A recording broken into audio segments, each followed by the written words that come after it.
안녕하십니까. 예민수의 경제토크. 오늘은 기업공시연구소 변영인 대표님이 오셨습니다. 어서 오십시오. 네, 반갑습니다. 8월 들어도 변동성은 좀 있지만 뭐 7월의 그 극강의 흐름보다는 확연히 나아졌는데요. 일단 반도체 이야기 전에 도대체 7월에 무슨 일이 있었던 건지 이유들이 지금 해소가 된 건지 좀 확인하고 넘어갔으면 좋겠어요. 네, 일단 뭐 7월 증시는 우리가 복귀를 좀 해봐도 사실 이게 말이 되나 싶을 정도의 너무 과도한 이제 수급 변동이 좀 반영이 좀 됐는데 뒤돌아보기 싫을 정도예요. 그렇죠. 너무 변동이 컸어요. 예. 일단 코스피 수익률이 이제 저점 기준으로 보면 마이너스 35%. 네. 이게 1997년도 10월에 이제 IMF 당시에 월간 변동폭이 좀 가장 컸던 게 이제 마이너스 28% 정도 코스피가 밀렸는데 네. 그때보다 더 큰 폭의 하락이 있었고요. 그 월별 누계치가 아니라 월별 중에 가장 큰 하락폭은 2008년 이제 9월달 리먼 사태 때가 마이너스 한 38% 정도 주가 좀 밀렸었는데 네. 지금 저점 기준이 마이너스 35%니까 거의 버금가는. 그렇죠. 네. 그래서 역대급 변동폭이 7월에 좀 반영이 됐다. 그런데 우리가 좀 세부적인 사항들을 보면 매크로 변수라든가 대외 이슈가 또 있었는가? 그건 또 아니죠. 네. 당시에 뭐 IMF나 금융위기급에 대한 이슈가 좀 아니었음에도 불구하고 반도체 투톱, 시가총액 1위와 2위 종목군들에 대한 이 수급 변동폭이 더 집중되면서 하락폭을 좀 키웠었는데 이런 것들이 사실 종목적으로 보면 뭐 메모리 기업들 위주에서 뭐 단종을 2배 레버리지 ETF에 대한 효과도 좀 있었지만 청산 물량들이 좀 과도하게 좀 많이 집중이 됐던 효과도 있었고 레버리지 ETF의 청산과 좀 병용해서 뭐 신용 반대 매매에도 상당한 낙폭을 좀 기여하는데 영향을 좀 주지 않았나라고 좀 보고 있습니다. 수익률 기점에서 보니까 삼성전자가 7월 달에 하락폭이 저점 기준에서 마이너스 34% 정도. 네. 하이닉스는 하이닉스 48%. 빠졌죠? 네, 48%. 거의 50% 빠졌죠. 그렇죠. 근데 이게 한 달 안에 시가총액 1위와 2위 종목이 무슨 코스닥의 변동폭이 개별 종목군들도 아니고 그러니까 이렇게 큰 폭의 변동성은 아마 역사상 증시 역사상 좀 이례적이지 않았나라고 보고 있습니다. 8월 들어서는 이제 그런 흐름들을 딛고 이제 올라가고 있는 건데 그러면 이제 그 저점에서부터 얼마나 올라온 거예요? 네. 일단 삼성전자가 이제 코스피 수익률부터 이제 볼 텐데 8월 기점에서 보니까 한 8.6% 정도 오늘 상승폭을 좀 반영한 현재 기준에서 보면 코스피 수익률 한 8.6% 정도. 네. 코스닥은 올해 8월 초에서 오히려 수급의 연속성들이 좀 나오면서 좀 견조했는데 아무래도 한 14%대까지 좀 상승했던 추이가 좀 일부 좀 꺾이긴 했지만 오늘 기점에서 보니까 그래도 한 13% 정도에 대한 상승 기조 좀 보여주고 있는데 상대적으로 이제 코스피 수익률 대비해서 이제 코스닥 수익률이 아웃퍼폼을 했다라고 좀 보고 있고요. 이 기조에서 이제 외국인의 매수세가 상당히 좀 긍정적인 성과를 보였는데 한 2거래일 전에 외국인이 한 3조 7천억 정도 매도했던 그 측면들을 좀 제외하고 봤을 때는 순매수 기조를 좀 보였었고요. 오늘 1조 6천억 정도 매수를 하고 있지만 외인의 어떤 수급 방향성들이 코스피에서는 그렇게 큰 폭의 영향을 좀 주지 못했다고 보고 있고 반면에 이제 코스닥도 제한적이지만 외국인의 매수세가 소폭 좀 유입되고 있지만 8월 현재 전체적인 수급 기조를 보면 여전히 매도를 하고 있고 기관 중심의 매수세가 유입되면서 수급도 차별화 양상을 보이고 있다라고 보고 있습니다. 그런 극강의 변동성이 말씀하신 것처럼 펀더멘탈이라기보다는 일단은 레버리지 ETF 같은 그런 또 미국에서도 또 펀드 하나 청산됐잖아요. 그런 수급 쏠림 결국 이제 수급에 의했던 것은 이제 귀결이 된 거죠. 네. 일단 종합적으로 결론적으로 보면 지금 과도한 레버리지 ETF가 이제 내릴 때 더 내리게 하는 그런 전 해지 전략이라는 명분 안에서 오히려 낙폭을 좀 키우는 원인이 좀 됐는데 사실 예탁금을 좀 상향했다. 그래서 지금의 어떤 수급 기조가 완화됐다.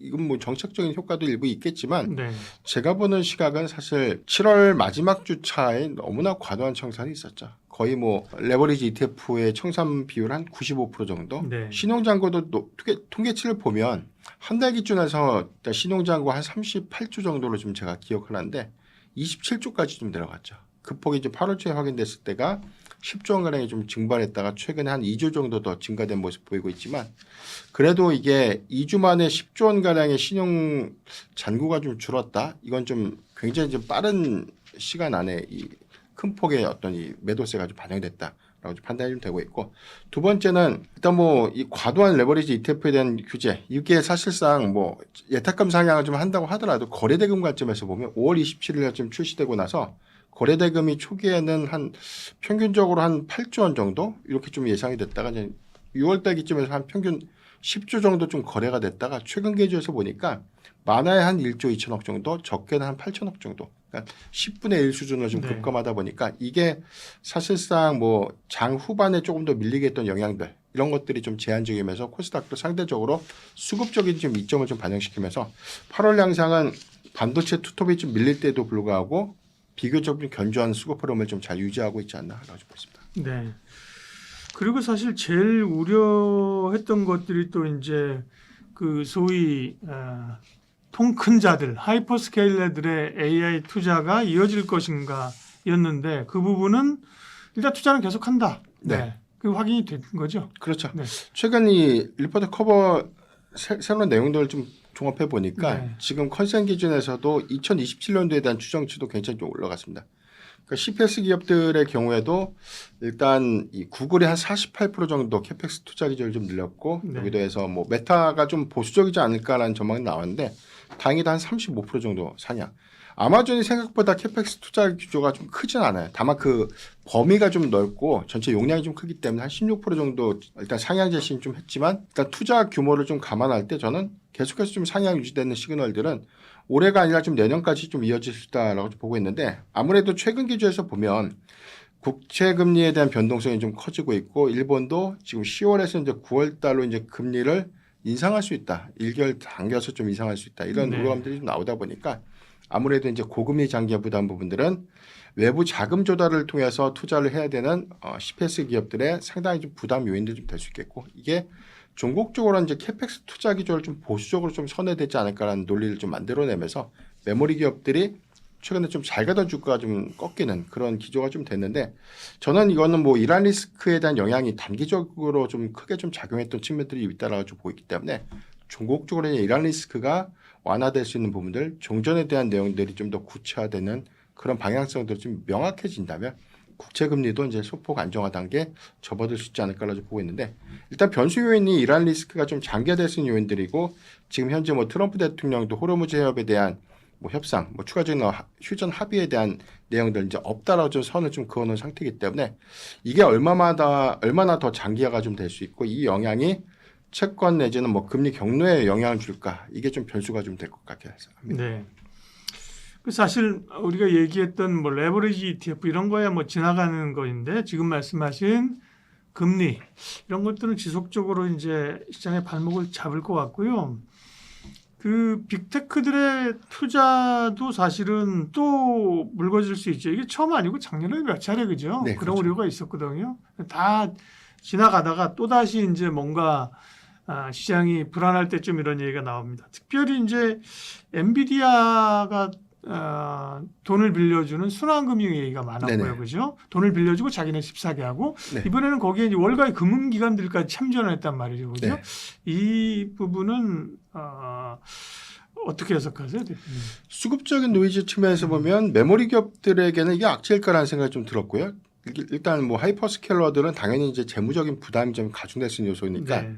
일단 자금 조달이 이제 공짜로 좀 빌려오는 요소는 아니기 때문에 부담이 되는 건 맞지만 이게 이제 자금을 조달하는 이 경로를 좀 봐야 될 것 같아요. 과거에는 사실 우리가 AI 칩, GPU 자체를 담보 가치로 좀 인정받을 수 없는 요소였지 않습니까? 감가상각에 대한 요소가 있고 네. 어느 정도 좀 시점이 지나면 이제 이 구형 제품이 되고 그렇죠. 그죠? 네. 가치에 대한 어떤 평가가 좀 거의 뭐 좀 보수적인 또는 이게 가히 뭐 불가능한 그런 수치였는데 이게 일단 고사양의 AI 칩을 담보로 해서 돈을 빌릴 수 있다라는 그런 논리가 좀 형성되다 보니까 일단 이 자산 가치에 대한 변화 부분들은 고사양 AI 칩이 일단 감가상각에 대한 리스크 요인이 있음에도 불구하고 이게 자산 가치로서에 대한 역할을 할 수 있다. 그래서 메모리 기업들에 대한 내재적인 재평가라든가 가치를 좀 더 부각시킬 수 있는 요소가 좀 됐다는 관점에서 보면 이게 하이퍼스케일러 입장에서는 이 자금을 좀 조달한다. 단순한 그 숫자 하나 때문에 이게 부담의 요인이 되는 건 맞지만 메모리 기업들은 오히려 내재적 가치가 좀 상향되는 부분이기 때문에 저는 긍정적인 요인으로 좀 볼 수 있는데 일단 이걸 좀 논외로 하더라도 사실 지금 하이퍼스케일러들이 이제 이전에는 뭐 회사채 발행도 했고 유상증자 같은 자금 조달을 했는데 최근에 이제 달라진 투자 모델이 좀 나오고 있죠. 블랙록이 전체적으로 이제 이 빅테크 기업까지 협업해서 AI 데이터 센터를 좀 투자를 하는데 일단 GPU를 좀 보유하고 있는 이제 하이퍼스케일러들은 이 부분은 현물 출자를 하고 AI 데이터 센터에 대한 건립 비용을 블랙록 같은 그런 이제 운영사가 이제 되는 거죠. 네. 그리고 나서 이제 완공된 AI 데이터 센터를 장기간 임차해서 또 운영을 하고 여기서 이제 발생되는 대금을 또 다시 회수해가는 그런 전략을 좀 고려해 보면 이게 단발성 요인보다는 오히려 이게 좋은 사례로 좀 남을 것 같아요. 그래서 이제 AI 데이터 센터에 과도한 투자에 대한 우려감들이 예. 오히려 전략적 투자자 유치를 통해서 투자 기조를 좀 상향해서 좀 가져갈 수 있지만 재무적인 좀 부담은 좀 많이 낮출 수 있는 요인이기 때문에 수익성과 방어 측면에서는 좋은 사례가 좀 될 수 있다고 보이고 후속적으로 보면 이런 사례들이 좀 추가적인 어떤 도입 논의가 좀 되고 있기 때문에 지금 고금리 장기화에 대한 우려감들이 좀 크긴 하지만 다각도로 좀 선회될 수 있는 요인들을 좀 더 주목해봐야 되지 않을까 네. 가지고 있습니다. 그러면 7월의 급변동성과 그 원인들, 우려들을 분석해 왔는데 시장 얘기했으니까 마무리를 하면 그럼 전체적인 전망을 어떻게 보세요? 사실은 7,000선까지 와서 브레이크가 좀 걸린 거잖아요. 여기서 8,000, 9,000 이전에 생각해서 12,000 남은 하반기에 이렇게 간다는 것도 너무 낙관적이지 않아요. 이제는 사실은 올라가면 매물이 나올 것이고 그죠? 네. 약간 좀 제한된 수익률을 낮춘 플레이를 해야 되는 거 아닐까요? 어떻게? 저는 좀 다른 시각에서 좀 판단을 하고 있는 게 지금 사실 우리가 이제 7월 달의 변동성을 좀 우리가 계속해서 좀 복기를 해보면 네. 이것 때문에 빠진다고라는 생각을 좀 많이 했었어요. 이미 알고 있던 이슈였고 재현된 이슈였고 뭐 심지어는 창신 메모리가 상장을 했는데 시가총액이 거의 SK하이닉스와 200조밖에 차이가 좀 안 났던 그런 상태까지 왔는데 과도하게 좀 저평가됐던 요인들이 지금 시장의 소폭에 대한 정상화 구간을 좀 가져가고 있음에도 불구하고 여전히 선행 PR에 대한 차이도 있고 그다음에 그 격차의 폭은 전 여전히 좀 크다라고 좀 보고 있는데 변한 건 좀 없다라고 봅니다. 우리가 좀 과도하게 우려했던 부분은 메모리 사이클이 꺾인다. 이 하나에 대한 어떤 우려감들을 좀 반영시켰는데 지금 내재적인 사항들 종합적으로 이제 이익 추정치에 대한 내용들을 종합해 보면 3분기, 4분기 영업이익 추정치가 1분기에서 물론 이제 2분기에 급격하게 좀 상승했던 기조만큼에 대한 성장폭은 좀 아니더라도 완만한 상장폭 안에서 오히려 확장 기조 좀 유지하고 있고요. 2027년도 HBM의 성장 기조를 올해 이제 40% 정도로 좀 예측을 했는데 내년도는 오히려 꺾이는 게 아니라 56%에서 한 60%까지 좀 상향될 수 있는 부분이 지금 나오고 있기 때문에 HBM의 시장 점유율 상향 부분들은 고사양 칩에 대한 수요 연동 효과가 좀 맞물리면서 갈 수 있겠고 여기서 이제 캐펙스 투자 기조가 보수적 기조에서 오히려 이제 우리가 컨센 대비해서 확장 기조를 좀 가져갈 수 있는 시그널들이 좀 더 명확해진다면 저는 2028년도, 2029년도까지 증익 사이클을 좀 더 고려해서 좀 봐야 되지 않을까 가지고 있습니다. 기다리던 SK하이닉스의 이제 주주환원 책이 나왔는데 그 얘기도 하겠지만 그 전에 지금 반도체를 바라볼 때 우리가 생각해야 될 핵심 변수들 일단 뭐 본업의 흐름은 어떤지부터 좀 체크해 주세요. 네.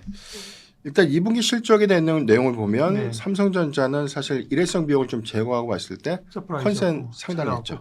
근데 이제 SK하이닉스가 이익 추정치보다 좀 내렸는데 그 원인이 너무 많았어요. 뭐 너무나 많은 컨센 하단이었죠. 그렇죠. 풍문도 좀 있었고 심지어는 뭐 거의 뭐 엔비디아의 헐값의 메모리를 좀 공급했다라는 뭐 말도 안 되는 이야기가 좀 나왔던 그런 상태였기 때문에 근데 지금 지나고 나서 여러 가지 데이터를 좀 종합해서 보니까 SK하이닉스와 이제 삼성전자가 더 많은 이익폭을 좀 가져갈 수 있었는데 이게 그러지 못했던 가장 큰 이유가 HBM4의 출하 지연에 대한 영향이 반영됐다는 이야기 좀 나왔습니다. 이 부분은 뭐 삼성전자가 이제 범용 디램의 가격 상승 이점을 반영시켰고 일회성 비용 좀 제거했을 때 컨센 대비 좀 상회했던 아주 뭐 긍정적인 실적 성과를 좀 냈는데 SK하이닉스는 HBM4의 수율 이슈가 좀 부각이 됐었고요. 여기에 대해서 이제 범용 디램 가격에 이제 인식 차이가 좀 있다 보니까 상반기에는 뭐 제값을 좀 잘 반영시키지 못했다라는 이야기 좀 나오고 있고 이 부분은 최근에 SK하이닉스의 3분기 그리고 4분기의 이익 추정치 상향 기조를 좀 감안해 볼 때 가격 정상화 구간들이 이제 3분기에 좀 제대로 반영되지 않을까라고 좀 보고 있는데 공통점은 이제 엔비디아향 HBM4의 출하량들이 지연됐다는 겁니다. 근데 이제 예상됐던 지연이 된다는 어떤 가장 큰 이유가 엔비디아의 어떤 출시 일정에 대한 변화가 아니라 수율 이슈가 좀 부각된 거고 첫 번째가 이제 인터포저의 일단 뭐 수율 요건들인데 인터포저가 뭐냐면 이제 중간 기판이에요. HBM과 이제 GPU를 좀 연결하는 중간 기판인데 이게 열을 가하면서 시키는 과정에서 휘이 발생합니다. 그러다 보니까 이게 제대로 양품으로 좀 전환되는 과정에서에 대한 수율 이슈가 좀 부각됐고 두 번째는 HBM4E 16단에 대한 이 적층 수율이 있고 세 번째가 접합 수율 이슈가 있었습니다. 이게 세 가지가 이제 같이 좀 구현되다 보니까 물론 HBM4E는 올해보다 이제 내년 초기 양산이니까 이걸 좀 논의를 하더라도 당장에 지금 인터포저 관련된 이 수율 이슈가 좀 부각되다 보니까 이걸 좀 개선시키는 과정에서 2분기에 출하량이 좀 감소됐던 측면들이 있었고 이게 이제 3분기에 부분적으로 좀 정상화가 좀 되면 비율은 좀 더 증가될 수 있는데 지금 시장 전망치로 좀 나왔던 요인들을 좀 보니까 HBM3가 그래도 올해는 한 전체 비중이 한 67%, HBM4가 한 32% 정도 차지한다고 합니다. 그러니까 원래 이제 하반기에는 HBM4가 HBM3E보다는 그 비중이 좀 증가되지 않을까라는 전망보다는 네. 좀 달라진 해석 차이가 좀 있고요. 다만 이제 내년도에 HBM4와 HBM4E의 합산 점유율을 보면 일단 HBM3 대비해서 한 60% 정도 전체 비중이 좀 전환되는 부분들이 좀 반영되는 것이기 때문에 일단 가격적인 이점 측면들은 올해보다는 좀 내년도에 좀 반영될 수 있는 가능성이 높다라고 좀 보겠습니다. HBM4가 이제 출하 지연이 좀 있었단 말씀이시고 올해 하반기 내년에 HBM4가 이제 주력 상품으로 많이 팔리게 되면 뭐 양사 모두 좋겠지만 그럴 경우 삼성전자에게 조금 더 유리한 분석이 많이 나옵니다. 네. 일단 HBM4부터는 이제 수율에 대한 전쟁이 좀 시작된 거다라고 좀 네. 보면 좋을 것 같은데 먼저 이제 샘플을 제출했고 일단 가격적인 이점도 SK 하이닉스 대비해서는 뭐 일단 이 파운드리 부분이죠. 일단 베이직 다이를 그쵸. 자기들이 만드니까 예. 로직 다이를 이제 붙여서 이제 가는. 근데 그 구조에 대한 단가 이슈까지 같이 병행이 되다 보니까 이 부분은 좀 이점이 좀 될 것 같은데 최근 뭐 UBS나 국내 신규 커버에 대한 내용들을 보니까 네. 삼성전자가 내년 상반기에 HBM 시장의 시장 점유율을 SK하이닉스를 좀 제치고 1위에 좀 올라설 수 있다는 전망이 좀 나오고 있어요. 그러니까 이게 수율적인 이슈인지 이렇게 보긴 좀 아직까지는 뭐 무리가 좀 있지만 전체적인 어떤 양산 캐파에 대한 그 숫자가 삼성전자가 수율의 안정성을 더 확보해서 좀 가는 구조가 좀 명확해진다면 당연히 물량적인 차이가 좀 있기 때문에 점유 상향을 어느 정도 좀 기대할 수 있는 부분인데 일단 뭐 2027년도 HBM의 매출액을 삼성전자 기준에서 보면 111조 추정을 했고요. 영업이익을 한 83조. 그래서 이제 매출액은 한 269조고 269% 정도고 영업이익은 한 300%가 더 증가된 요인인데 일단 범용 메모리에 대한 어떤 내용들 좀 제외한 수치입니다. SK하이닉스도 일단 뭐 HBM 판매 비중이 95조니까 일단 뭐 삼성전자 111조 대비해서 그만큼에 대한 15조 한 20조 정도의 격차가 좀 남아 있는 셈이고요. 영업이익 70조니까 각각의 뭐 100%대 성장은 좀 맞는데 큰 폭의 성장 기조를 좀 가져가는 건 뭐 SK하이닉스보다는 삼성전자가 좀 내년도 HBM4의 이점을 좀 반영시킬 수 있겠다라고 보겠습니다. 실적 이슈이고요. 그다음에 이제 돈 많이 쓰는 애들, 하이퍼스케일러의 투자 관련된 우려들은 앞서 좀 얘기를 해주셨고 추가적으로 최근에 데이터 센터 건립에 좀 문제가 있다. 미국의 주요 지역들이 정치적, 환경적 이런 것들로 인해서 지금 브레이크를 걸고 이런 게 그럼 결국 이제 메모리 쪽에 영향을 있어서 그런 네. 우려도 있어요. 그런 부분은 구조적일까요? 아니면 뭐 노이즈라고 봐도 될까요? 저는 노이즈를 좀 보고 있는데 일단 AI 데이터 센터의 최근 뭐 착공이 좀 지연되거나 프로젝트가 네. 좀 중단됐던 사례를 좀 보면 이게 기술적인 병목이라든가 자금 조달의 이슈 내지는 메모리 수급의 부재 이런 영향들보다는 환경적인 요인 때문에 좀 중단된 건이 한 2건 네. 정도가 있었고 이게 연속해서 좀 나오다 보니까 다소 이제 그런 부분들을 좀 확대 해석한 경향이 좀 있지 않나라고 좀 보이는데 일단 AI 데이터 센터의 수요 방향성들 지금 건립하고 있는 프로젝트의 규모를 좀 종합해 보면 전국적으로 봤을 때는 환경 문제는 항상 좀 따라다닐 수밖에 없는 이슈가 좀 될 수는 있을 것 같습니다. 그러니까 두 번째는 전력 수급에 대한 내용도 계속해서 좀 나오고 있죠. 일단 근거리에서 전력 수급이 좀 원활했던 AI 데이터 센터의 건립 지역은 괜찮은데 이게 사실 먼 지역에서 전기를 좀 끌어와서 전력 인프라를 좀 구축해가지고 가야 되는 부분들은 투자 비용에 대한 부담 요인들이 더 커지기 때문에 이 부분은 금리 연동 효과도 있고 일단 여기서 좀 신규로 좀 짓고 있는 그런 건립 과정에서 뭐 환경적인 규제 이슈가 좀 같이 병합해서 좀 가다 보면 일단 이거는 착공에 좀 상당수 좀 지연될 수 있는 어떤 이슈가 좀 될 수 있기 때문에 좀 주시는 좀 해봐야 될 것 같은데 최근에 이 기조가 좀 달라지고 있는 부분들은 아무래도 지금 미국의 이제 확장적인 원전 정책 부분이죠. SMR이 좀 가든 복합 화력 발전소가 좀 가든 지금 신재생 에너지 자체만으로 지금 AI 데이터 센터의 전력을 커버하기에는 저는 좀 제한적이라고 봅니다. 그래서 그런 인프라 투자 기조에 대한 정책 방향성과 좀 같이 맞물려서 가면 환경 규제 부분은 정부 정책에 대한 기여도가 좀 높기 때문에 저는 뭐 해결될 수 있는 과제가 좀 아닌가라고 보고 있습니다. 네, 그러면 삼전 육수 투탑에 대한 전략을 마무리를 해 보겠습니다. 사실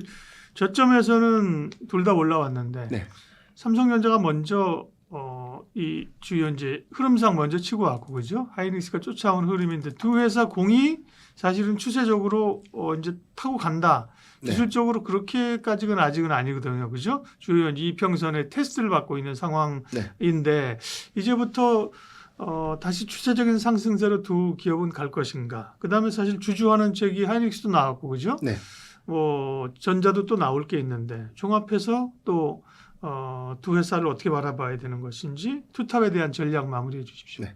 어제 SK하이닉스가 이제 장 종료 후에 이제 주주환원 정책 발표를 했죠. 프리캐시 플로우의 한 50% 이상이랍니다. 이게 네. 원래 정책을 보면 50%로 좀 픽스가 됐고 이게 50% 이상이라는 온도차의 변화가 있었는데 다만 이제 삼성전자와는 좀 다르게 2027년도까지에 대한 정책이고요. 삼성전자는 이제 올해까지의 주주환원 정책에 대한 비율이 프리캐시 플로우의 이제 50%라는 것을 이제 명문화했기 때문에 이거에 대한 상향 요건들은 이제 내년도 주주환원 정책에 대한 어떤 상향 부분들 이게 좀 기대 포인트가 좀 될 수 있겠고 어제 애프터마켓에서 이제 급등을 했고 오늘 이제 본장에서도 좀 양호한 흐름들 좀 보여주고 있는데 일단 저는 그 의미를 단순하게 주주환원 정책을 했기 때문에 이걸 수급적인 기대감을 좀 가져간다라고 좀 해석하기보다는 네. 수급의 변화를 좀 봐야 될 것 같아요. 그러니까 40조라는 이 자사주의 매입 소각이라는 것은 단순하게 우리가 숫자를 좀 봤을 때 시총의 뭐 3.6%밖에 좀 되지 않지만 이걸 좀 결코 좀 작다라고 좀 보기는 어려운 수치거든요. 그러니까 시총 규모로 보면 뭐 현대차의 시총 대비해서 50%의 지분을 살 수 있는 여력, 삼성 SDI를 전체를 살 수 있는 시총의 여력이다라고 좀 합니다. 그러네요. 코스닥에서는 뭐 1위부터 3위까지를 다 살 수 있는 돈이다. 그러니까 굉장히 큰 폭이죠. 저는 이게 사실 그동안 SK하이닉스가 일단 8월 증시 흐름 안에서도 오히려 이 일별 변동폭은 저는 컸다고 보거든요.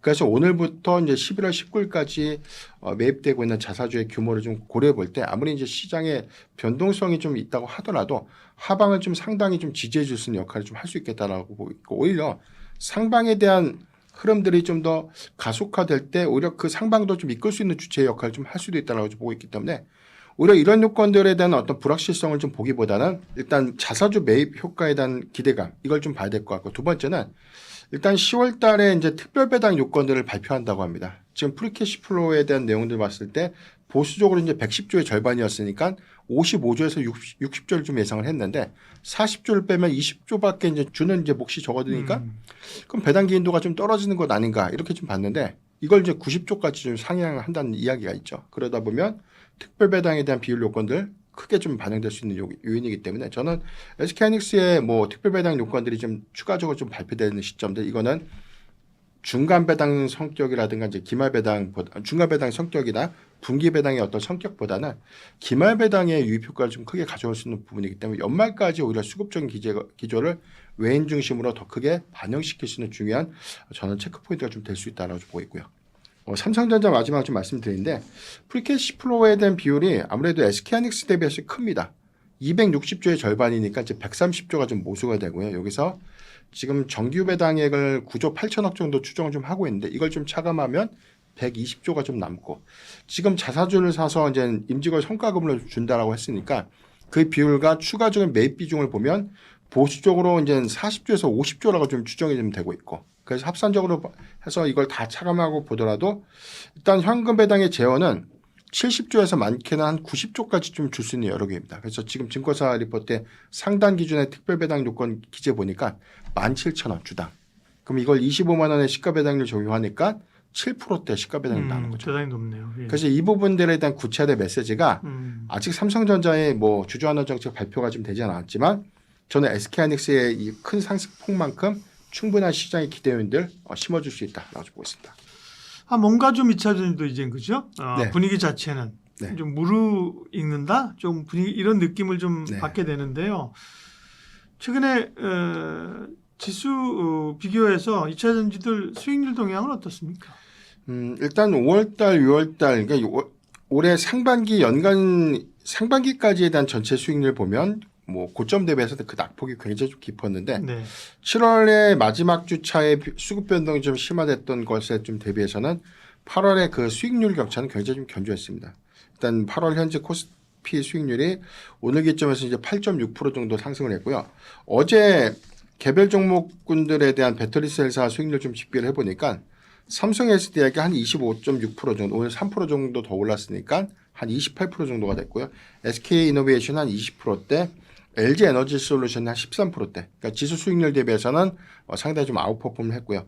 코스닥 수익률이 한 16%, 13% 정도 오늘 추정이 좀 되고 있는데 여기 대해서 뭐 2차 전지 소지사들의 수익률 중에서는 뭐 LNF가 가장 좋습니다. 단기적으로 보면 한 48% 정도 올랐고요.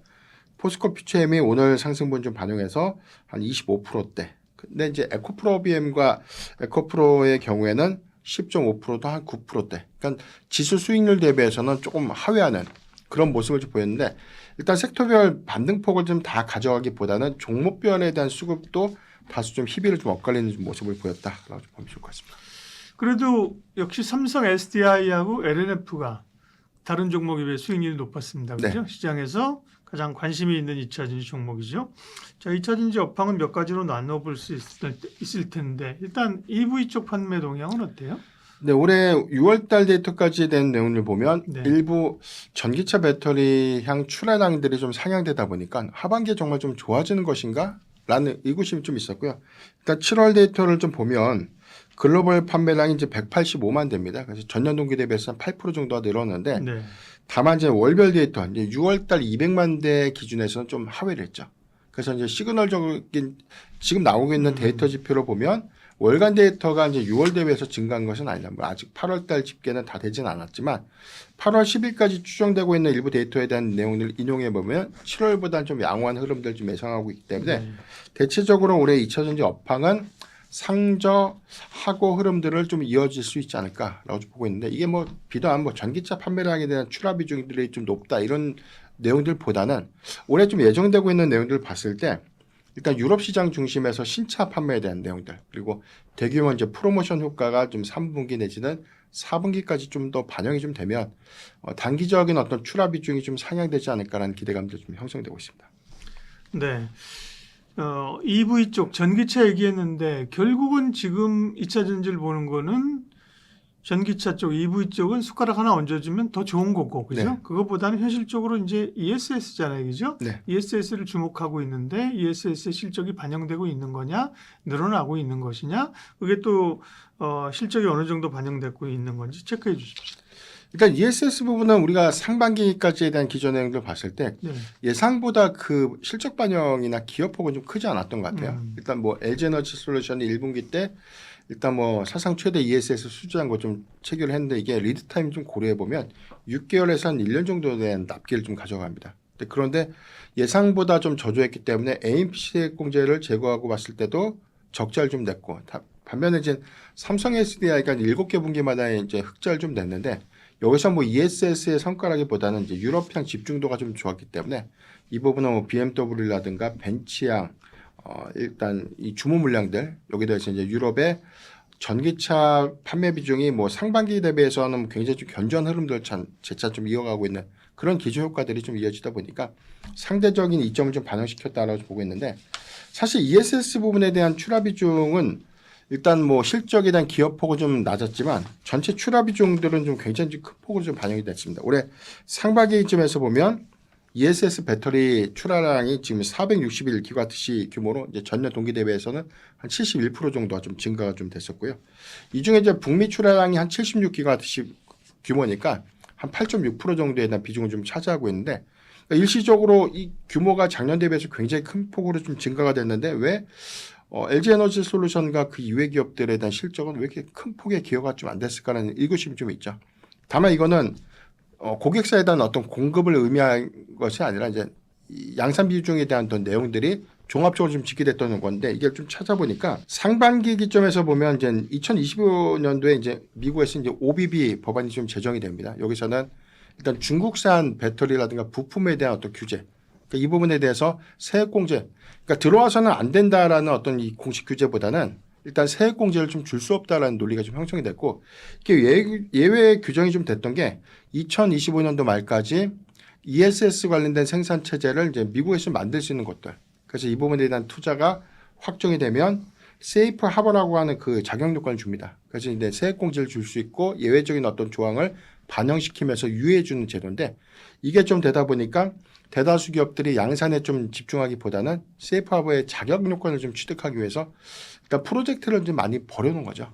그리고 나서 그게 일시적으로 1분기에 양산 품목에 대해서 이제 생산이 되는데 이게 실질적으로 실적과 출하는 좀 다릅니다. 이걸 매출로 좀 인식하는 것은 뭐 AI 데이터 센터에 대한 인위약이 좀 되면서 마감이 좀 돼야 되는데 이건 아마 하반기에 좀 더 확대되지 않을까라는 전망들이 좀 나오고 있기 때문에 상반기에 출하량들은 좀 크게 급증했지만 이게 실적으로 좀 이어질 수 있는 부분들 3분기와 4분기에 좀 구체화되지 않을까라고 보고 있습니다. 네. 뭐 전기차도 그렇습니다만 어쨌든 지금 주목하고 있는 ESS도 그러니까 결국 국내 업체들은 유럽보다는 북미 쪽 모멘텀이 큰 거군요. 네. 네. 일단 북미 시장이 아무래도 그 집중도가 좀 큰 게 예. 지금 ESS 부분은 아무래도 데이터 센터 수요와 좀 맞물리면서 좀 그렇죠. 가다 보니까 그 프로젝트에 대한 이 규모나 이런 것들이 좀 상향이 되면 당연히 좀 커질 수밖에 없는 요인이고요. 올해 상반기에 점유율도 굉장히 좀 좋았습니다.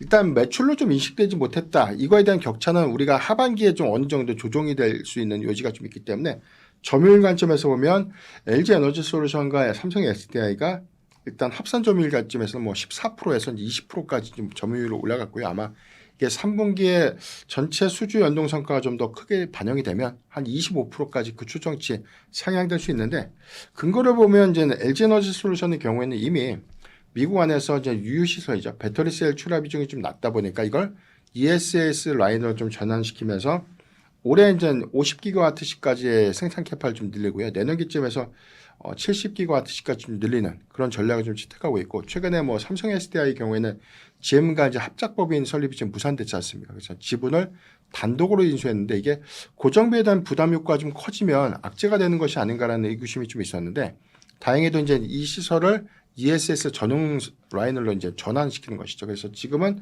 북미의 수주 성과가 좀 미흡했는데 미국의 수주 성과를 좀 점진적으로 좀 반영시키다 보면 삼성 SDI도 이제 내년 말까지는 30기가와트시 규모의 생산 캐파를 좀 늘릴 수 있는 규모이기 때문에 지금 미국 시장의 어떤 규모 확장 부분은 내년도에 그 점유 상향 부분 예상해 볼 수 있겠고요. 실적으로 좀 인식될 수 있는 부분은 2028년도까지 그 기조가 유지될 수 있지 않을까라고 보고 있습니다. 무엇보다도 반도체에 쏠렸던 수급이 완화되니까 2차 전지도 이제 눈여겨볼 수 있는 거죠. 그러면 2차 전지 전략하고 탑픽 말씀해 주세요. 네. 일단 전기차 배터리 출하량에 대한 비중이 아직까지 명확하게 그 증가세를 좀 확인하기는 어렵습니다. 물론 유럽 시장에서는 상반기와 이제 3분기, 4분기까지에 대한 성장 연속성은 전년 동기 대비해서 이제 증가세를 보이는 건 맞는데 월별 데이터에 대한 미스가 좀 나면 아직까지 좀 보수적 시각이 좀 유지될 가능성이 높고요. 반면에 해당되는 수익성 지표를 좀 완화시키기 위해서 ESS의 유입량이 얼마만큼 실적에 좀 기여되고 있는가. 이게 이익 개선 시그널이 가장 중요한 체크포인트가 좀 될 텐데 상반기까지는 프로젝트의 범위를 좀 늘리는 과정에서 출하량은 좀 증가됐지만 매출 실적으로 좀 연결될 수 있는 부분들은 제한적이었다라고 좀 보면 좋을 것 같고 이게 3분기와 4분기부터는 유의미한 성과로 좀 반영된다면 저는 LG 에너지 솔루션, 삼성 SDI 같은 ESS의 어떤 매출 성과 부분들 긍정적으로 좀 봐야 될 것 같은데 탑픽은 저희가 개인적으로 좀 고민했을 때는 LG 에너지 솔루션을 좀 말씀드리려고 했는데 네. 아무래도 최근 수급 기조, 수익률이라든가 변동폭도 좀 고려해 보면 최근 수급 기조는 삼성 SDI가 더 견조하지 않나라고 보고 있고요. 최근에 이제 GM 합작법인에 대한 설립들이 좀 무산됐지만 종국적으로 이제 북미 시장의 ESS 수주 레퍼런스를 더 크게 좀 가져갈 수 있는 요인을 구축하게 되고 이게 LG 에너지 솔루션이 좀 독식하고 있는 미국 시장에 대한 규모를 가져갈 수 있는 어떤 배경이 될 수 있는 점은 저는 굉장히 좀 개인적으로 긍정적으로 보고 있고요. 두 번째는 내년도 양극재 전고체 배터리 관련된 양산 일정들은 유지를 좀 했습니다. 그러니까 일정이 변동이 있는 것이 아니라 일단 일정들 좀 간다라는 방향성들이 좀 명확하기 때문에 기술 프리미엄에 대한 가치부가 이걸 좀 잘 참고하면 좋을 것 같고 마지막은 유러피안 배터리 출하량의 연동폭이 좀 커지면 삼성 SDI가 오히려 이제 BMW 벤츠향에 대한 어떤 이 고객사 집중도를 좀 고려할 때 오히려 이 이익 개선의 폭은 3분기, 4분기 LG 에너지 솔루션보다 좀 더 유의해 있지 않을까라고 판단하겠습니다.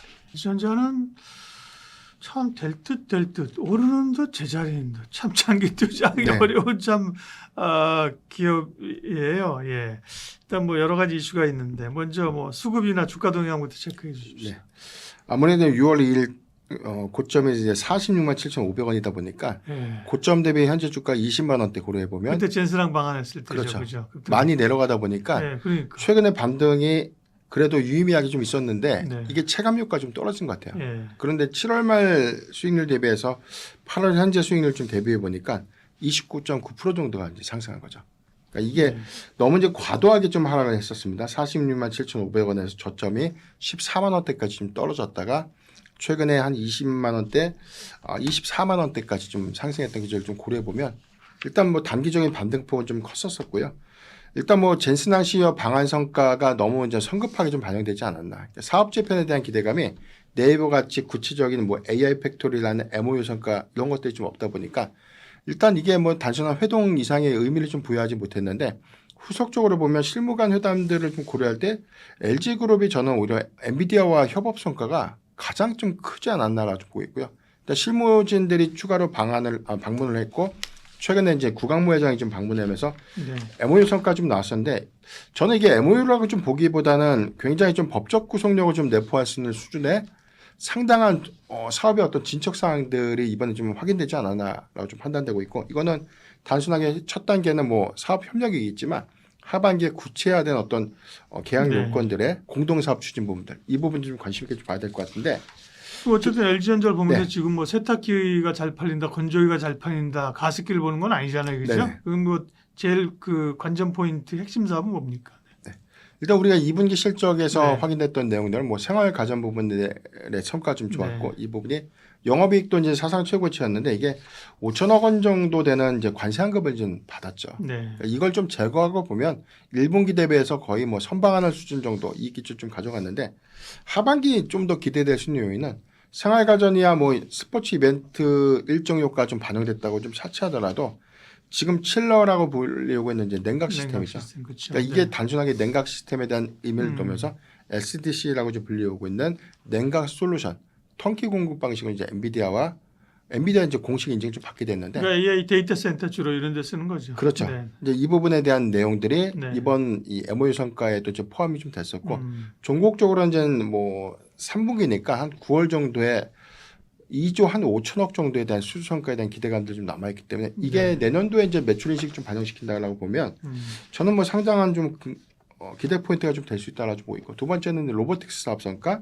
모빌리티 같은 세 가지 신규 사업 부분에 대한 확장 기조가 조금 더 구체화가 됐다라고 좀 보고 있는데 첫 번째 뭐 주목할 건 당연히 로보틱스입니다. 네. 그 MOU 성과에서는 뭐 내년 1분기 목표로 해서 이족 보행 휴머노이드 로봇을 이제 출시한다. 공개를 한다라고 했는데 이게 단순하게 엔비디아하고 LG전자가 주로 엔비디랑 협업한다는 그렇죠. 거죠. 예. 이게 단순하게 LG전자가 뭐 홈로봇 클로이드 만든다 이런 논리가 아니라 이건 전혀 다른 이제 로봇을 출시하는 거고요. 이렇게 알고 있는 것처럼 이제 로봇의 두뇌 역할을 하고 있는 제슨 토르가 좀 탑재가 되고 전반적인 제어 관측 부분은 아이작 플랫폼을 합니다. 근데 아이작 플랫폼은 이미 5월달에 메디슨 왕 수석이사가 LG전자를 방문했을 때 나왔던 이제 계약 성과였기 때문에 어느 정도 좀 예측을 됐는데 여기서 이제 몸체와 모듈, 액추에이터 이런 부분들에 대한 세부 사항들은 LG 그룹이 갖고 있는 이점들을 좀 바탕으로 해서 구축을 하는 부분이기 때문에 일단 일정상 보면 이제 CES 때 초기 출품이 좀 유력하지 않을까. 5월달에 나왔던 것들은 CES 때 공동 개발 로봇을 좀 공개한다라는 목표가 좀 있었거든요. 연초잖아요, CES. 그렇죠. 그러니까 내년 초에. 네네. 그러니까 지금 1분기를 좀 보수적으로 좀 보고 있지만 저는 CES가 좀 더 유력한 포인트가 좀 될 수 있지 않을까라고 보고 있고 두 번째는 지금 홈로봇 클로이드의 양산 구체화 일정들은 아직 뚜렷하게 또 나오진 않았는데 지금 양재 사옥에서 30대 정도가 이제 실증 테스트를 좀 하고 있습니다. 근데 연말까지 300대를 좀 늘린다. 이 전략은 뭐냐면 지금 이 클로이드 로봇을 통해서 세탁기 공장의 주 공정을 보조 공정 정도를 좀 투입할 수 있는 그 부분에 대한 테스트를 좀 하고 있는데 최근에 밝혀진 데이터를 보니까 로봇 훈련 시간이 10만 시간을 좀 충족했다고 합니다. 이건 이제 엔비디아가 이 데이터를 가지고 로봇의 OS를 좀 고도화시켜서 휴머노이드 로봇의 핵심적인 두뇌를 좀 만들겠다는 전략을 좀 가져가고 있는 분이기 때문에 이전에 지금 메타가 지금 피규어 AI 같은 그런 기업들의 스케일 AI 같은 그런 기업들의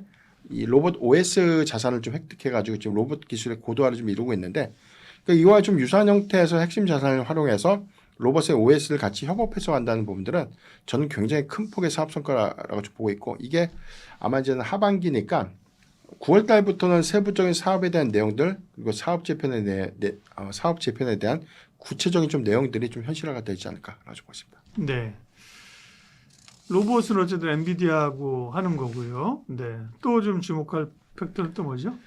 일단 두 번째는 이제 냉각 시스템 부분들로 앞서 말씀드렸던 것처럼 단순하게 우리가 칠러에 대한 수준은 뭐 냉공정기 정도 이 부분은 이미 좀 성과 좀 나오고 있는데 네. 이걸 AI 데이터 센터에 좀 접목시킨다. 그래서 최근에는 뭐 엔비디아에 공급하고 있는 서버렉을 LG 전자가 좀 만든다라는 좀 이슈가 있는데 단순하게 뭐 GPU를 보관하는 거치대가 아니라 이 부분은 턴키의 냉각 솔루션이 같이 이제 탑재가 된 겁니다. 그래서 칠러 중심의 이 공조 사업 부분들이 뭐 CDU, 콜드 플레이트 같은 그리고 이제 심지어는 이제 액침 냉각 같은 최신 기술이 같이 이제 종합된 냉각 솔루션이 이번에 이제 대규모 수주를 좀 앞두고 있다는 부분들. 그래서 저는 뭐 사업에 다각한 부분들 초도에 2조 5천억 정도에 대한 유입이니까 이게 데이터 센터 향에 대한 집중도를 좀 늘리면 네. 저는 이게 매출 포지션에 최소한 20%에서 25% 정도를 상회하는 정도의 성장 기조를 좀 봐야 될 것 같고요. 10조 원대 좀 목표를 좀 하고 있으니까 저는 이 파이가 지금 생활가전에 대한 전체 매출 파이를 좀 초과하는 수준까지 올라가지 않을까라고 보고 있고 전장 사업에 대한 숫자를 좀 논의를 하더라도 이 부분에 대한 이 냉각 시스템에 대한 어떤 구축 부분들은 국내에서 LG전자가 좀 더 빠르게 시장을 좀 선점할 가능성이 높다라고 보고 있습니다. LG전자, 네. 나쁘지 않죠. 그런데 그렇게 매력적으로 막 꼭 사놔야 될 주식인가? 네. 여기에 대해 항상 고민이 있는 거죠. 그럼 이제 밸류를 측정해서 주가 얘기를 좀 해보자고요. 네. 사실은 뭐 밸류 따지게 보면 실적이 제일 좋은 건 결국 귀결되는 건 삼전닉스예요, 그죠? 네. 워낙 뭐 실적이 탁월하니까 5배, 6배 이런데 PER 기준으로 LG전자는 올해 벌어들이는 이익으로 보면 뭐 그냥 제 눈으로 보는 겁니다. 뭐 한 네. 8배 뭐 이쯤 되지 않을까 싶은데 네. LG전자를 어느 정도 밸류를 줄 수 있는 거예요? 일단 LG전자의 추정치를 뭐 46만 7천 원이라는 이 고점까지에 대한 부분들 뭐 네. 이걸 딱 잡아서 볼 수는 없고요. 물론 이제 상방에 대한 매물 부담도 좀 상당합니다. 다만 저는 좀 말씀드리고 싶었던 게 6월 달엔 과도한 수급적인 이점을 좀 반영시키면서 좀 갔는데 지금의 상승을 과연 이제 평가를 좀 절하할 수 있는 요소가 좀 있는가? 그러니까 사업에 대한 내용들이 말로만이 아니라 이제 구체화가 좀 됐다는 점들을 좀 고려를 해봐야 될 것 같고 성과적인 측면들은 지금 엔비디아와 협업 성과가 단순한 MOU의 어떤 의미를 좀 넘어서 저는 9월부터는 핵심적인 어떤 사업 재편에 대한 방향성들이 좀 뚜렷해질 것 같습니다. 지금 LG전자는 액추에이터 기반에 대한 내용들 이걸 이제 대규모 양산 체제로 전환할 수 있는가 이게 좀 중요할 것 같고요. 지금 LG노텍 같은 경우는 비전 센싱이라고 좀 불리고 있는 휴머노이드의 로봇과 센서 역할들, 그다음에 구동 모듈이나 이런 것들은 LG의 전장 사업 부분에 대해서 상당한 좀 일점들 좀 갖고 있는 부분들이기 때문에 엔비디아와 이제 TF 구성을 좀 곧 합니다. 이 부분에 대한 내용들을 한국 지사를 좀 만들어서 할 것인지 아니면 합작 법인을 좀 통해서 할 것인지 또는 뭐 심지어는 뭐 지분 투자 가능성까지 좀 거론될 수 있는 어떤 이슈다라고 좀 보고 있기 때문에 저는 네이버도 이런 기대 포인트 때문에 이제 수급적인 어떤 이점을 좀 반영시키면서 전환을 좀 했다라고 보고 있기 때문에 당장은 아니더라도 저는 뭐 연말까지는 그래도 한 30만 원대를 좀 돌파할 수 있는 그런 명확한 시그널에 좀 우리가 주목해봐야 되지 않을까라고 보고 있습니다. 삼전 얘기를 하겠습니다. 여기서 삼전은 삼성전기가 아니고 삼성전기입니다. 삼성전기가 잘 나갈 때 그죠? 잘 나갈 때 이제는 삼전을 삼성전기라고 불러야 돼. 우리가 이럴 때도 있었는데 네. 사실은 투톱 빠질 때 보면 삼성전기도 빠졌는데 더 빠졌어요, 그죠? 네. 많이 올라서 더 빠진 건가요? 왜 이렇게 많이 빠졌던 거죠, 삼성전기는? 그러니까 삼성전기의 수급 기조는 아무래도 이제 S7 종목이라고 해서 이제 예. 같이 수급적인 연동을 좀 같이 받았다라고 보이고 아무래도 ETF에 대한 비중도 좀 높다 보니까 해치성 물량들이 이제 7월 말 정도에 과도하게 반영되면서 낙폭을 키웠는데 2분기 실적 굉장히 좋았는데 저도 주가 한 80만 원대 터치했을 때 굉장히 좀 놀랐습니다. 다만 이제 우리가 7월 말 기점에서 보니까 고점 기준까지 보면 한 30%대까지에 대한 반등 포인트를 좀 빠르게 좀 가져갔고 최근 수급 기조 보면 반도체 투톱 대비해서는 그래도 삼성전기가 그래도 상당하게 수급 기조를 잘 유지하고 있다라고 좀 판단이 되고 있는데 21선 안착 이후에 61선 터치를 좀 했다는 점 물론 61선에 대한 유지 이후에 추가적인 어떤 수급 기조를 좀 봐야 될 것 같지만 S7 종목 중에서는 그래도 수급 기조가 오늘 뭐 삼전닉스 올라가는 것 제외하면 그래도 비교적 견조하지 않았나 라고 보고 있습니다. 네. 그리고 삼성전기를 좋게 볼 때는 사실 뭐 과하게 밸류가 매겨진 측면도 없진 않죠. 네, 그죠? LG노텍에 비해서도 그죠? 밸류로만 보면. 그런데 워낙 네. 뭐 관심과 수급과 기대감이 몰렸기 때문인데 그 삼성전기를 좋게 보는 쪽의 근거 가운데 하나는 삼전닉스처럼 LTA를 간다는 거잖아요. 네. 그 부분 좀 얘기해 주세요. 이번 컨퍼런스 콜에서 이제 공개됐던 내용들을 보니까 네. 지금 장기 공급 계약에 대한 계약 체결 건수를 한 10건 정도로 좀 발표를 했고요. 추가로 이제 10개 이상의 이제 고객사와 논의를 좀 하고 있다라고 좀 공개가 좀 됐습니다. 하이퍼스케일러들의 입장에서는 일단 자사 서비스를 위한 이제 특화된, 그래서 이제 훈련 영역에 좀 더 강조를 했던 것보다는 출원 영역에 좀 강점을 두고 있는 서비스 구현을 좀 하다 보니까 이거는 이제 AI 가속기 수요와 좀 맞물리면서 굉장히 큰 폭의 연동 효과를 좀 가져가고 있고요. 네. 그러다 보니까 AI 가속기향 수요를 보면 MLCC와 이제 FCBJ 초정밀 기판의 수요가 같이 좀 동조돼서 연동되는 구조고 일전에도 좀 말씀을 드렸지만 메모리 사이클에 대한 피크는 아무래도 데이터 센터의 집중도가 훈련 영역 초고 성능을 구현해야 되는 그런 칩 사양이 좀 국한되다 보니까 이 기조가 좀 달라지게 되면 수급적 노이즈를 좀 반영시키는 건 맞는데 일단 뭐 출원 영역에서에 대한 기술 고도화 부분들은 하이퍼스케일러들 특히나 우리가 빅테크 이외에도 스몰테크 기업들도 지금 추진하고 있는 과정이기 때문에 이 수요의 연동 성장은 저는 굉장히 좀 양호하다고 보고 있습니다. 그리고 증설 투자에 대한 리스크 윈드를 굉장히 좀 과도하게 좀 우려했는데 왜냐하면 MLCC가 한 3년에서 4년 전 기준을 보면 가격 상승이 좀 쉽지 않은 업종이었어요. 그래서 이제 설비 투자에 대한 기조도 네. 굉장히 좀 보수적이었고 그런데 지금 MLCC 업종들이 작년 이제 4분기 올해 1분기 기점에서 보면 뭐 일본 무라타라든가 뭐 유니마이크론 같은 대만 기업들이 증설 투자를 좀 하게 됐고 삼성전기도 이번 어닝콜에서 좀 발표를 했던 것처럼 필리핀 3공장 증설에 대한 내용들 2027년도 상반기 좀 완료 목표를 좀 제시를 좀 했는데 단순하게 앞으로 좋아질 것이기 때문에 투자를 한다라는 논리보다는 이게 장기 공급 계약에 대한 전반적인 계약상을 좀 근거로 해서 좀 간다라고 보고 있는데 최근에 이제 장기 공급 계약에 대한 내용들을 좀 부정적으로 보는 시각들이 좀 있잖아요. 이거는 법적인 어떤 구속력이 없다. 페널티 조항이 없는데 이거는 과도한 밸류를 좀 부여하기 네. 위한 어떤 명분이다. 이렇게 좀 주장을 하고 있는데 그건 전혀 아닙니다. 지금 빅테크 기업들에 대한 연동 효과, 특히나 이제 LG노텍 사례를 좀 보면 빅테크가 선수금을 먼저 주면서 증설 투자에 대한 방향성을 제시했죠. 그래서 저는 이런 기조를 보면 메모리 사이클에 대한 부정적인 어떤 이슈를 기판과 MLCC 업종과 같이 동조돼서 좀 보는 건 무리가 있다라고 보이기 때문에 각각의 필요 요소들을 좀 차별성으로 좀 봐야 될 것 같고요. 출원 영역의 확장 기조를 좀 고려할 때 저는 MLCC라든가 초정밀 기판의 수요는 재차 좀 상향해서 네. 유지될 가능성이 높다라고 보고 있습니다. 소위 없어서 못 판다. 네, 선수금 주고 그죠? 물건 만들어 달라는 건데 그러다 보니까 증설을 이제 한다는 건데 증설은 원활하게 이루어질 것인가? 증설하고 나서 이게 또 오버캐퍼가 되는 것이 아닌가? 이런 우려도 없진 않습니다. 근데 오버캐파에 대한 이슈는 아직까지 확인되고 있지 않았던 부분이 글로벌 뭐 피어 기업 뭐 무라타라든가 지금 타이어 유덴 같은 기업들 MLCC사들의 최근 실적 발표에서 나왔던 재고자산 회전율 보니까 지금 무라타가 한 1.4, 타이어 유덴 한 1.7까지 좀 떨어졌어요. 많이 떨어질수록 타이트하다는 것이거든요. 그래서 이제 이게 이 수치를 좀 내려가게 되면 굉장히 좀 공급 부족 사태가 좀 현실화가 좀 된 상황이고 이게 지금 증설을 한다라고 해도 공급까지 좀 이어질 수 있는 부분들은 이제 내년 상반기부터니까 당분간 연말까지는 가격 상승 기조가 좀 내포된 수요 기반을 공급자 우위 기반을 계속해서 유지될 수 있다라고 보고 있고 내년에 그럼 증설이 완료가 돼서 많은 물량들이 좀 풀리면 가격적인 이점들도 좀 떨어지면서 오히려 경쟁 심화 요건들이 오히려 이제 재고량들을 좀 증가시키는 요인이 좀 될 수 있지 않을까라고 보고 있는데 그럼에도 불구하고 이제 내년도 수요 예측 부분들에 대한 내용이니까 6대 4예요. 여전히 수요가 6이고 공급은 4 정도로 좀 제한적이다라고 좀 볼 수가 있기 때문에 이 요소가 지금은 AI 서버향에 대한 집중도 때문에 구현된 수요지만 이게 크게 보면 지금 모바일 쪽이라든가 칩셋에 대한 어떤 이 경량한 부분들에 대해서도 MLCC에 대한 연동력가 좀 크기 때문에 저는 이게 레거시 쪽에서 대한 이 타이트한 수요가 가격 상승 기조를 더 이끌 수 있는 명분을 좀 충분히 좀 볼 수 있다라고 보고 있습니다. 네. 다음으로 삼성전기는 이제 밸류예요. 네, 기대감, 독점력, 네, 과점이죠. 과점력 뭐 다 좋은데 지금 보면 올 연말에 올해 벌어들일 이익을 기준으로 하면 PR이 70배예요, 그죠? 네. 내년 27년으로 하면 37배네, 그죠? 네. 네. 정확히 12개월 선행표로 하면 몇 배지? 어쨌든 뭐 20배, 30배는 아닌 것 같아요, 그죠? 네. 네. 그랬을 경우 이 밸류를 정당화할 수 있느냐?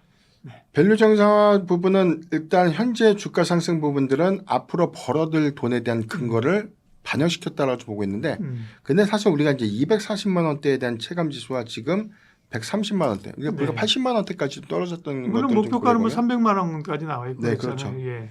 그래서 현재 구간에 대한 밸류 부담은 저는 많이 떨어진 상태다. 그 밸류에 대한 부담은 좀 크지 적어졌다고 않다. 그렇죠. 이 근거는 지금 증설 투자에 대한 캐파가 반영될 수 있는 구간은 앞서 말씀드렸던 것처럼 MLCC가 2027년도 하반기, 초정밀 기판 쪽도 2028년도 이제 상반기예요. 램프업이 시작되는 구간은 2028년도 후반이다라고 좀 보면, 우리가 증설 투자 이후에 램프업이 반영되고 사이클 기조가 연장되는 기조 보면 3년 잡습니다. 그러면 우리가 적어도 2031년도까지는 외형 성장, 증익 사이클 기조를 우리가 정당화할 수 있는 근거가 좀 될 수 있다고 보는데, 매출 포지션 어떤 비중을 보면 지금 초정밀 기판에 대한 증설 규모를 메가 프로젝트에 대한 투자 발표 기점과 좀 봤을 때 부산 사업장의 MLCC나 2.5배 정도. 그다음에 이제 초정밀 기판 쪽도 다르게 좀 해석을 좀 해봐야 될 것 같은데, 이거는 뭐 베트남 공장에 대한 증설 유가를 추가적으로 좀 가거나 아니면 국내 시장에 대한 어떤 점유 비율을 더 늘리는 것 어떤 구조를 좀 가져가게 되면 삼성전기의 밸류 부담은 이익 사이클 기조와 좀 맞물리면서 상당히 좀 부담스러운 어떤 근거를 좀 그렇죠. 상쇄시킬 수 있는 그런 논리가 좀 될 수 있다고 좀 보이고요. 네. 저는 이제 다른 수요를 좀 보고 있는 게 이제는 휴머노이드 로봇의 이제 상용화, 로보틱스 부분들에 대한 상용화가 좀 구체화되고 제품군에 대한 어떤 연동률가 좀 커지면 거기는 뭐가 들어가요? 여기에도 이제 MLCC 같은 것도 네. 들어가죠. 그래서 이제 기판에 대한 어떤 수요 부분들은 칩셋이라고 해야 하는 그런 어떤 연동 성과가 굉장히 좀 크게 반영될 수 있는 부분이기 때문에 종목적으로 이제 메모리든 기판이든 아직 개화되지 않은 로봇 산업의 확장기 쪽까지에 대한 시장의 그 가치를 좀 더 부여를 하다 보면 저는 메모리 사이클 내지는 기판 사이클에 대한 단기적 접점은 좀 제한적이다. 그래서 오히려 로보틱스에 관련된 사업 모멘텀은 현재 반영되지 못했던 측면들을 고려한다면 저는 오히려 장기적 관점에서에 대한 성장 기조 계속해서 유지해야 되지 않나라고 보고 있습니다. 네, 기업공시연구소 변영인 대표님과 삼성전기 이야기까지 함께했습니다. 오늘 장시간 고맙습니다.